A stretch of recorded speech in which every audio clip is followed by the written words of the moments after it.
tikulandireni so ndi msangala mpulogalamu yathu ya kandimverere nthawi imene timakhala kusanthula nkhani zosiyanasiyana zochitika mdziko lathu, kani nkhani za umoyo, nkhani za malonda, nkhani za ndale, nkhani za mmene chuma chikuyendera mdziko muno ndi nkhani zosiyanasiyana. Timatsindika kunena kuti phokoso limakhala lochepa koma mfundo zimakhala zambiri. Dzina langa ndi Deo Sandram ndipo ndikulandeni manja awiri. Lero sindili ndekhanso ndi naye mzanga amene timakhala tikuzungulira naye nkhani limodzi, Chawezi Banda. Tikulandireni bambo Chawezi Banda mpulogalamu yathu ya lero yakandimverere. Ziko mwambiri Deus. Tikuseka chifukwa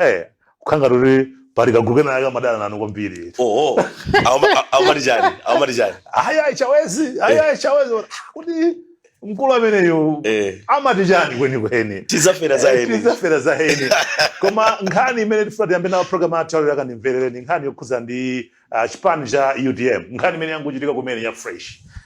Monga tonse tikudziwa chipani cha UDM chikhaji kupita ku msonkhano wake waukulu osankha atsogoleri, makamaka mtsogoleri ozayimira chipani chimene chimmasankho a mchaka cha 2025. Ndi panali maina angapo anthu amene zimamveka kuti akapikisana nawo, koma padakali pano zatsimikizika kunena kuti amene padakali pano ndi mtsogoleri wa chipanichi, Dr. Michael Bizigusi. Amenewa anena kuti sakapikisana nawo ku masankho ku Mzuzu pa 17 November. Chachitika njani kwa gwanji ku UDM? Chawezi sakupita nawo convention, sakupanga nawo convention ausi zuzuri bwanji kweni ndi zinthu zoti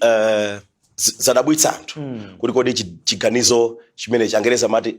it's a very drastic decision. Ndi chiganizo choti mina make chachita ngati kuti chaposa muyezo kunena kuti aganiza bwanji ausi koma tiyesa ni munthu oti amaganiza bwinobwino, anakhala pansi kuunguza kunena kuti ayi kwa ine mwina make mmene zinthu zilili nditenge Did you see this coming? I did not.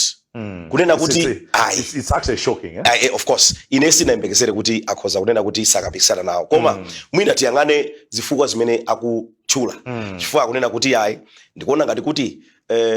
constitution kapena kuti lamulo limene limachita anka kapena kuti limene limayendetsa chipani cha UDM iwo akutero mkalata imene atulutsa akunena kuti lamulolo sili kutsatidwa. Sikoyamba adazira nkhulaponso masiku angapo amene apitawo angakhale asadakumane ndi National Executive Committee ya chipani cha UDM adakumana ndipo akuti zimene iwo anazilankhula zimene zidachititsa kuti achite extend masiku opanga present nomination papers oyimira nawo pa mpando wa president akuti adazilankhula ndipo akuluakulu kuphatikizapo a secretary general a chipani cha UDM komanso gulu lina aida Felix Njawala ngati mneneri wa chipanichi akuti onse adavomereza kuti zimenezo azitani adzikonza koma akuti zikuoneka kuti mene masiku ayandikiramo pa 17 kuti apite ku Mzuzu zikuoneka kuti zinthu zimenezo sadazikonzebe ndipo apitilira kuphwanya malamulo a oyendetsera chipani cha UDM. Ndi akutchula modzi ngati akuti achita alter kapena kuti asintha komanso abwere achotsapo mayina ena komanso abweretsa mayina ena anthu amene ali delegates, anthu amene amapatsidwa mphamvu kuti akavote ku convention. Akuti abweretsa mayina ena amene akusemphana ndi ndondomeko ya mmene amenera kuti abweretsere mayina awo kugwiritsa ntchito constitution ya UDM. So akunena kuti zinthu zambiri zikuoneka kuti azisintha. So iwo akunena kuti ayi ineyo sindikufuna ndikhale mbali imodzi ya mbiri komanso mchitidwe ophwanya lamulo limene limayendetsa chipani cha UDM. Chifukwa iwana kuti ayi bwanji ineyo ndikusiyireni iniyo pangani kasankhaneni koma ine sindikufuna kukhala nawo mbiri yokhala ngati kuti yophwanya lamulo la UDM imene li constitution ya chipani. Chikuvuta ndi chani ku chipani ya UDM ukayang'anitsitsa ndi chani chimene chikuvuta ku chipani cha UDM? Deus ine ndidanenapo nthawi zambiri timanena ngati kuti amanena amati wamisala adaona nkhondo koma ineyo ndikukumbukira bwino ndanenapo atangomwalira kumene achilima ndanena kuti a UDM akuyenera akhale pansi asathamange asachite puma adeke bwinobwino wamwalirayo kapena kuti watichokerayo ndi munthu wamkulu ndi munthu amene tikanene kuti ndiye mwana ayambisa chipanichi asapange puma kuti ambwezeretse wani asathamange ndiyambe chigerezi chichewa chutata ndikumbukira kalena. They should not do this out of one frustration, two my emotions, three asakhale ngati kuti ali desperate kapena kuti asaonese ngati kuti basi azingwa ali pa jenkha agwidwa njakata akusowa pogwira asachite zinthu moteromo akatero asokoneza zinthu izidadzitchulapo muzaonesetse Deus muona kuti kubweranso kwa anthu ena amene mina make sadali mchipanemo kwaonjezera kuti mavutowa achuluke chifukwa pakati ngati mudamva Bambausi amalankhula ndi Wairesina kuno kumalawi adanenapo kuti mukazaona amuna awiri ola atatu onse akufuna mkazi mmodzi koma akumayendera limodzi popita kukafusira mkazi uja muzazoti china chake sichili bwinobwino amatanthauzo chake inu simulaive zimene anafotokoza ausa makonda kulankhula mikulu wiko myambi chanjaga imene amachitira ife chabwino tingosalaza tiyende ma straight amanena kuti mukaona amuna atatu onse afuna mkazi mmodzi nkumatengana filikoloko tiyeni mbangwepo tiyeni muntopwamu tikamuone mkazi uja onse akufuna mkazi uja ndikumatengana akuyenda limodzi akuti muzaziwe kuti pena pache pakhonda njira zinthu sizili bwinobwino ndi amanena kuti mukaona akambala mukaona akambala mukaona antumbuka muonapo akaliati mukaona akabambe onse akufuna mpando wa UTM wa president ndi akumatengana kumayendera limodzi kumashekana kukolekana nkhosi koma si interparty democracy ndi makamba kuti anthu sikuti mpakhala kudani ausitu si munthu amasewera chimene akunena amakhala utani auchiziwa and don't forget he is the current president of the UTM ni mtsogoleri wa chipani ndiye kuti amakhala ni information akudziwa kuti zikhoza kuti ine maganizo anga akudziwa kuti zikhoza kutheka ena awamwina amache angochita ngati kuti afuna ngoti phimba m'maso koma alipo mmodzi amene akufuna kuti ampase chani ampase mpando ine maganizo anga ndi amene mwina amuna atatu amenewa kapena amuna 4 amenewa ali ndi mmodzi amene akusoza kuti mwina make mmodzi akwadyetsera kuti ayi ntate mzingo ndiperekeza ulendo ngwandani kwa ine so maganizo anga ndi amene koma monga ndadenera Deus nena kuti UTM kubwenzeretsa Dr. Chilima ngati president wa UTM sikophweka ndifake zinthu ngati zizi zikuchitika ine mawu anga adalionena kuti akafuna kubwenzeretsa Chilima sizingatheke kubwenzeretsa mmene Achilima adalili koma mwina angoyang'anako vision kapena kuti masomphenya amene Achilima adali nawo ayang'aneko ma attributes kapena kuti zinthu zina zimene zidali mwa Achilima mwa munthu amene akufuna kuti adzakhale pa mpando umenewo akayang'ana zinthu ngati zimenezo kungoyandikira chabe koma sangafikeko koma ayang'ane zimenezo mfundo ma attributes kaganizidwe leadership skills ndi kudziwa kuchigwira chipani cha pamodzi akuti zimene zija ayang'aneko zimenezo Deus pali munthu wina adandiuza kuti chawezi umadziwa zokuti Achilima sadali munthu wokonda kulankhula inu ni mboni Achilima matha chaka asanalankhule anthu mwese kulankhula tatilankhulani atuluke Achilima kulizi koma muona UTM uyu wapita uku wayankhula uyu wapita uku wayankhula uyu wapita uku wayankhula nde wina achanena kuti chawezi Achilima kati ayankhule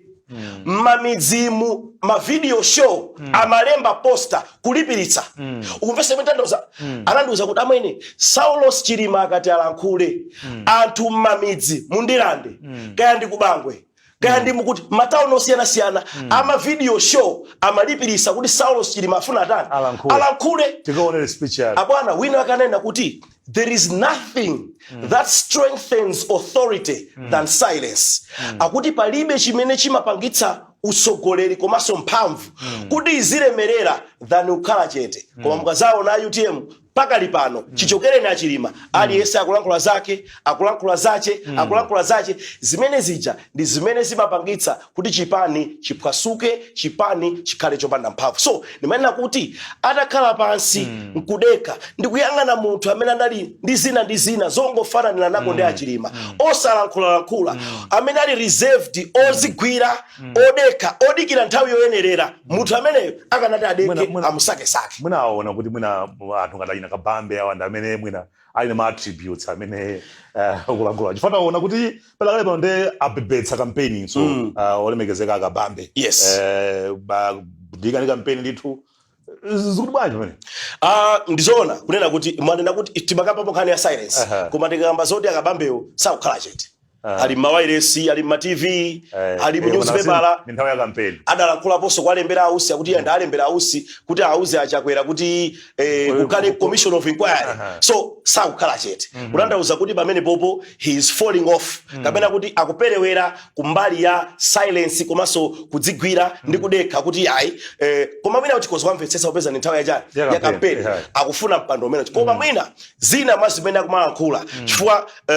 ndimamvetsera amakamba nkhani yokuza chuma cha dziko so kuti bomba lisiye kubwereka ndalama m'mabanki funso lalikulu Deus limene ni manena ine kunena kuti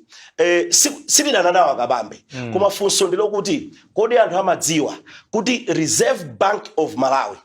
ndi economic advisor wa boma ndiye funso kunena kuti akamanena kuti asamabwereke kwambiri apange za mining njala yavuta dziko kuno aboma akanapanga mwakuti inflation ikanatene fiscal policy ikanatene anthu chimene amalephera kunena kufusa kunena kuti bambo kwa bambe ali konko ku Reserve Bank of Malawi ngati governor wa Reserve Bank of Malawi Reserve Bank ngati economic advisor wa boma governor wache adali iwo kodi mbuyo ankanena chani kodi anthu akamalankhula ngati mena amalankhulira akabambe Deus paka libana akamalankhula amalankhula ngati kuti dzikoli adalisiya pabwino iwo wali governor komanso limodzi ndi chipani cha DPP ningochulapo amalankhula ngati kuti adasiya anthu akuvala bwino adasiya anthu akudya bwino adasiya anthu ali ndi nyumba zabwino at least they were better off Deus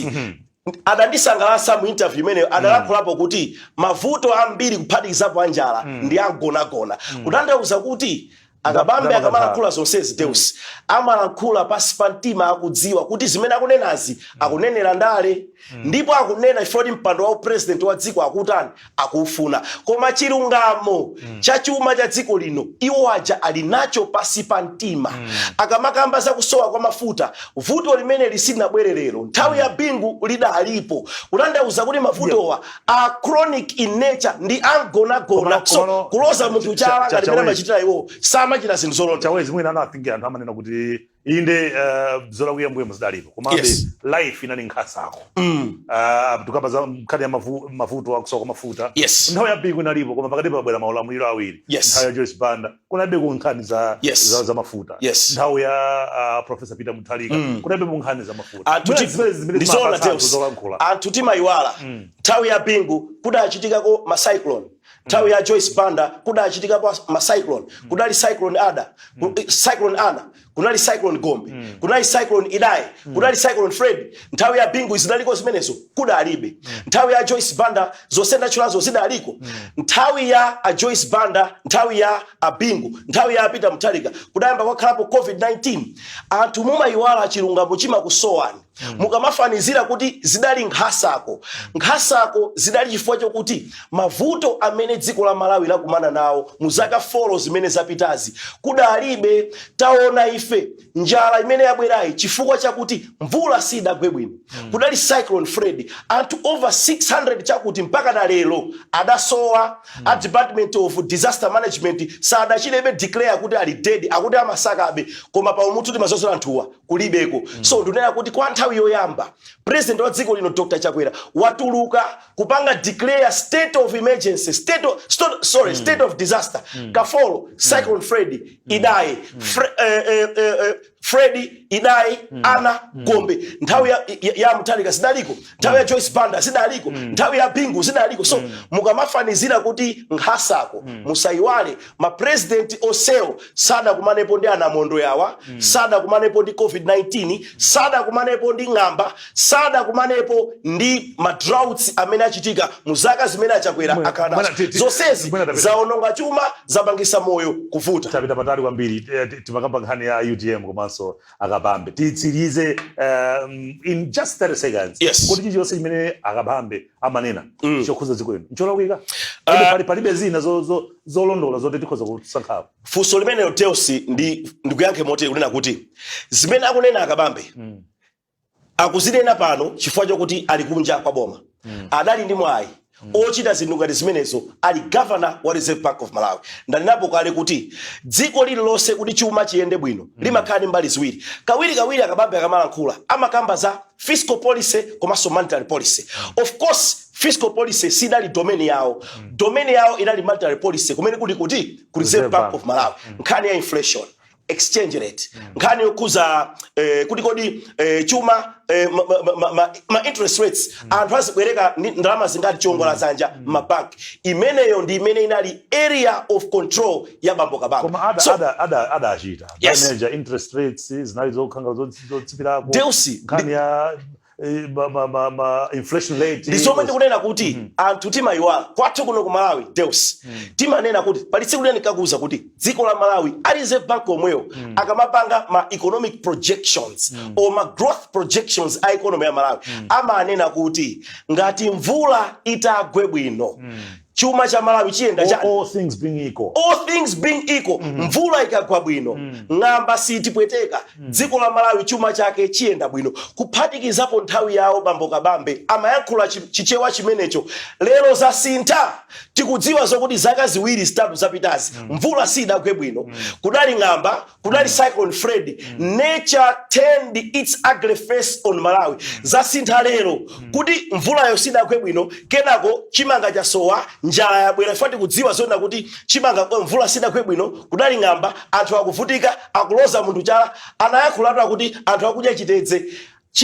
chimene akudya anthucho wabweresa ni munthu kapena ndi chifukwa chakuti mvula sidagwe bwino kudali Fred minda chimanga zakokoloka anthu akuvutika zasintha lero chifukwa chakuti pali munthu wina wache kale ali ku Reserve Bank amayankhula unena kuti ngati mvula igwe bwino chuma cha Malawi chiyenda bwino lero mvula ikuvuta kwabwera ng'amba kuli ma cyclone ambirimbiri minda yapita ndiye zasintha zasiya kuyenda bwino chifukwa chakuti pali wina wache chilungamo chisamati sowe anthu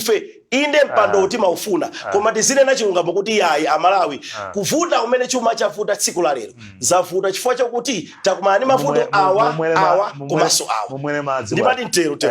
ziko mwapita tibweranso ndi gawo lotsiriza programu yathu ya lero ya Kandimverere tikulandireni kugawo lachiwiri komanso lotsiriza programu yathu ya lero ya Kandimverere ndipo mosafuna kuchutsa kagandiwa tipite ku nkhani yathu yachiwiri tifuna tikungokumbutsanapo kuti paja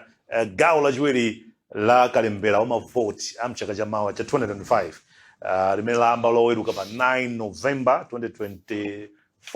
litha pa 22 November anthu akuthamanga kukalembetsa nawo kuti adzatenge nawo mbali masankho a chaka chamawa kungokumbutsa anthu nambomata amene gawo limeneli la kalembera lachiwiri likuchitika muna chawezi mwasangasanga kumbiri ndizoona teo sinena kuti kufika tsiku la lero talowa mu gawo lachiwiri la kalembera yes talowa ndithu mu gawo lachiwiri la kalembera wa mavoti nkhani imeneyi ameke akuifotokoza ili pena paliponse kungowakumbutsa anthu pakali pano ali ku Lumphi ali ku Likoma ali ku Nkatabe ali ku Kasungu town municipality ali ku Zomba ali ku Luchenza ali ku Nchewu ali ku Dowa kaya kwina kuti ndaiwala koma ndithu ku Blantyre kuno aliso kuno ku Blantyre so ndi zinthu zofunika kwambiri kuti pamene tafika apa amalawi tituluke tikalembetse zimene zimatisangalatsa kuti boma lipitilire tikuyenera tikavote zimene sizitisangalatsa kuti boma lichoke tisinthe tiye tikalembetse so nkhani ndi yakuti tisamangodandaula mu mtima tiye tipite ndi chifukwa chake chichewa chake Deus amene kuti kuponya vote Angereza amati to cast kutanthauza kuti vote iyo mu mtima ikhoza kukhalamo koma ngati sukalembetsa ndipo pa tsiku losuzatuluka ndi ukaiponya vote ija singawerengedwe so chiyambi chokavota ndi kulembetsa tiyapemphe anthu tulukani maboma amene tatchulawa pitani mukalembetse zokhumba za mtima wanu ngati boma lapano mmalikonda kalivotereni likhalebe ngati simulikonda kavoteni lichoke abwere amene mukuwafuna koma zonsezo kuti zitheke mukuyenera kuti mutuluke mukavote tsikulo likazakwana tsono to azipani zotsutsa akhala omachitisa misonkhano yosiyanasiyana kudandaula kuti pali zina ndi zina zimene ndondomeko yolembetsa mkaundula wa mavoti sizikutsatidwa bwinobwino akudandaula chani kuti choyambirira Deus akuti akudandaula akufuna kuti gawo loyambirira la kalembera phase 1 inachitika kuyambira mwezi Salima madera Mulanje Desa Palombe Chiladzulu kunaliso madera ena ndiye koyamba kuja ndikumbukire Tioloso gawo lachiwiri Tioloso akulembetsa so ku Tioloso apite so gawo loyambirira lija choyambirira chimene akudandaula azipaniwa akuti yayi ameki akuyenera kuti aonjezere masiku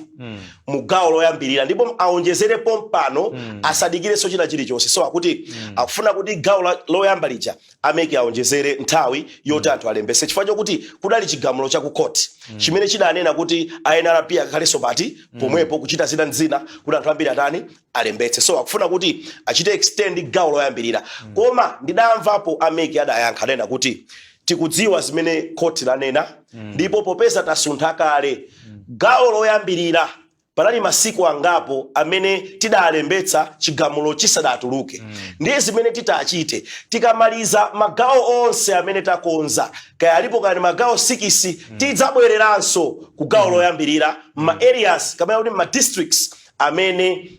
anthu kuda masiku angapo chigamulo chitatuluka kuti anthu akadali akalembese so awa azipaniwa akufuna kuti atabwerere pano asiye gawo 2 ine ndikuona ngati akhoza sokoneza ameki adayankha bwino nena kuti yayi kuonjezera masiku umene titaonjezereko sitiwonjezera pano tidikire tithane ndi magawo onse kaya alipo 6 kaya alipo 7 tikathana ndi konseku ndi pamene titazabwerere ku gawo loyamba m'madera amene tinkalembesa poyamba kuti anthu apite akalembese masiku amene sadalembetse mmene zimenera kukhalira. Ndinamva commissioner mmodzi wa bungwe limene la Malawi Electoral Commission Francis Kasaira achipani cha DPP akuyankhapo pa zina ndi zina zimene azipani zotsutsa akumadandaulapo tinamva kuyankha kuzomba amati nkhani yavuta Deus ni nkhani yokuza kuti pali company ina amati Smartmatic mwaidziwa Smartmatic yes akuti ndi imene yapanga supply elections management devices zipangizo zimene ameka kugwiritsa ntchito komanso atadzagwiritsa ntchito poponya mavoti pa 16 September 2025 ndiye bambo Kasaira amanena kuti Chingerezi yakanena kuti the fears that are currently being paraded are neither here nor there. Kutando chichewa chake sini kudena ndine I have just quoted him verbatim. Ndizimene bambo Kasaira. By the way, bambo Kasaira ndi commissioner wa meki amene adatumizidwa ndi chipani cha Democratic Progressive Party. Now, funso nkumakhala kuti commissioner la wanu a DPP tinene makamaka bambo na Malomba ndi gulu lawo. Commissioner la wanu bambo Francis Kasaira akunena kuti zimene mukudandaula za Smartmatic kuti kaya zipangizo kaya chani ndi zabwinobwino maiko onse amene agwiritsa ntchito company imeneyi zisako zinayenda bwinobwino ndipo mantha amene mukunena inu ndi osamveka akuti the fears are neither here no there. Chingerezi chimene anayankhula bambo Kasaira ndi chimenecho. So commissioner wawo yemwe wa DPP akuwauza kuti yayi musadandaule zimenezi musapeke nkhani kumeki kunoko kuli anthu ambirimbiri kuli iwo bambo Kasaira kuliso bambo ndanawo adali vice chancellor wa ku University of Malawi mbuyo bambo Tembegezi No. Bambo Fabiano. Emmanuel Fabiano. Yes, Dr. Emmanuel Fabiano. He is also there as a commissioner wa Malawi Commission wa Malawi Electoral Commission kuimirira chipani cha Democratic Progressive Party. Ineyo meneni maziwira bambo Fabiano. Ndi staunch supporter and follower wa DPP. Sangalole zili zonse zokayikitsa kuti zichitika. Chimodzimodzi bambo Kasaira. Wakhalapo senior member wa chipani cha Democratic Progressive Party. At one point in time, exactly. Nominating at the leader of opposition parliament. Yes. DPP pofika potumiza kumeki bambo Kasaira. Pofika kutumiza kumeki bambo Fabiano amadziwa izi ndizipona za chipani cha DPP. Ndipo sizingalole za chibwana zina zili zonse kuti zichitike. Ajawo mabanzi. Ai Deusi. Kulibe zokuja mabanzi. Tienti nene chilunga. Ana Malomba ndi gulu lawo akungochita sensationalize ma issues awawa. Nimamvera lero akuti apita kapanga vigilu kuma office ya meki. Akudandaula chani ma commissioner lawo bambo Fabiano alikomweko. Bambo Kasaira ndi amene yakula kale kuti yayi chili chonse kuno chikuyenda bwinobwino musaope ife amene mudatituma kuti tikuyimirireni kunoko zonse zili bwinobwino izi za Smartmatic izi zonse ziyenda bwinobwino so ndunena kuti asabweretse nkhani na iliyonse ine ndapita kukalembesa kodi kuberako munthu uzabera bwanji popeza kuti akulembe akumapanga scan ID yako ituluse ma details achawezi banda ndinu muli nambala ndinayo taikani apa ikanichala ichisomwike ikanichala ichisomwike zala 4 aika thambu iyi aika so thambu iyi aika chala ichi aika so chala ichi ndipo zaberapo tisadule chala chanucho kuti ine nzanya mune chala chanucho ndikavotera chala chanucho ndisabera pamene akuopa tabulation ya votes izichitika electronically. The issue is ma commissioner ao alikomweko by the way anayaka mai Annabel Talimanja nkani ina imena udandaula ndio udad mai Annabel Talimanja achite step down kupati isabu bambo Andrew Mpesi ngati CEO ndi mai Talimanja anena kuti Talimanja ni mwana wa Atembo akutero bambo aunena kuti apange resign ndi mai Talimanja anena kuti kodi tukumeke sindilipo ndeka commission ya make is composed of unto 7 iwo ndi wapa mpando chabe koma kuli ma commissioner okwana 6 atatu a DPP atatu a Malawi Congress Party adasankhidwa banji malamulo amene kuti zipani zimene zili zikulu zikakwanisa a certain threshold in parliament ndi zimene zimatumiza ma commissioners kuchani ku make ndi a DPP anatumiza atatu a MCP anatumiza atatu uyu ndi nkhalapa mpando chabe all the decisions akamati akupanga in fact ma commissioners aja amapanga assign ku department kuli commissioner wina amayangana za media wina amayangana mwina za procurement wina amayangana za technical so onsewa ali ni ntchito ma fees enawa mata enawa amene akutulusa wa Deus ndi osamveka ndi ndale chabe koma malangizo anga ndimafuna nene izi Deus timakanga topenga pano koma tilangizane zimene akuchita a DPP akhoza kuchita demotivate ma support awo chifukwa akamala sasa DPP wokhadwe IUTM RPP so my Joyce Banda club tianga imene Deus ndimafuna nene kuti zimene akuchitazi sizabwino akamatsogoza kuti afuna abere amagwesa mphwayi otsatira awo aziti tisapire sakalembesi chifukwa awa azabera sango zaberedwa pakutha pa zonse Deus munaona nkhani idapita ukoti akoti anena kuti yayi ameki palibepo pamene akuphwanya malamulo ameki apitilize chimene adangochita akatenga NRP akhale nawo pati pomwepo azile muona court so that zimene zikutsatidwa Deus zikuchitika now what I wanted to say is izizi zimene akuchitazi masiku olembetsa akupita anthu awo sakukalembetsa momodala m'midzi akulimbana ndi ma press conference akuti lero akagona ati kuli vigil kumeki ku office kulilongwe anthu sakuakusa akuti akalembese mapeto ake kayazapita koti akoti azana kuti iya itu izi zili malamulo ameki sanalakwise pali pose zimene bambo Mandala Mambulasa achita kale ngati judge mu mzinda wa Blantyre masiku apitawo a DPP ndi gulu lanzawo a UDF afodi akuchedwa chanzeru chimene akanachita alowe midzi akakuse anthu apite akalembetse pakutha pa zonse azapeza kuti anzawowa ali busy ukusa anthu alembetsa ambiri iwowa alembetsa ochepa siziwathandiza pomaliza zipani za ndale zikunena zitani munyengo kalino in just 30 seconds chabwino mawu anga akhale ongobwereza Deus unena kuti nthawi ino ndaona ameki akuzungulira ndi chigalimoto chawo anyamata mapokoso muzimu akugwira ntchito yabwino koma mawu anga ndi experience yanga amene ndazionera inenso being an interested party somehow chimene ndaona nchakuti ameki angoyenda ma trading center akuyenda ma trading center musewu watala ndi misewu yoziwika bwino sakulowa mkatikati kumene kumakhala anthu ife azipani kaya ndi a DPP IMCP UDF, UTM, PP, Afodi, Mafunde, ndizipani zina zonse. Tiyeni titenge udindo, tikakuse anthu atu maeria muja, ma constituency muja. Tipite tikakuse anthu apite akalembetse. Kodi muwina bwanji ngati anthu sakalembetsa, mukufuna kuti muzawine, mavote azachoka kuti. So that's the biggest question. Funso lalikulu, pitani kakuseni anthu anu, musachedwe ndi zinthu zina zopanda phindu, zisankho ndi manambala. Kuwina mavoti ni manambala. Mukalembetsa ambiri, muli ndi ma chances ambiri okuti muzawina chisankho. So chachikulu, pitani kakuseni anthu akalembetse azavote chaka chamawa. I've liked your calmness komalizira ndatokoza jamikire kwambiri programu yathu lero ya kandimverere mmene munimetatsirizira jamikire kwambiri bambo cha Joyce Banda chifukwa choti munali nafe programu yathu kandimverere zinangane Deus Sandra mtu kumanenso ulendo wina pomwe tizabwesa programu ina ya kandimverere tingoti mwakoma nonse.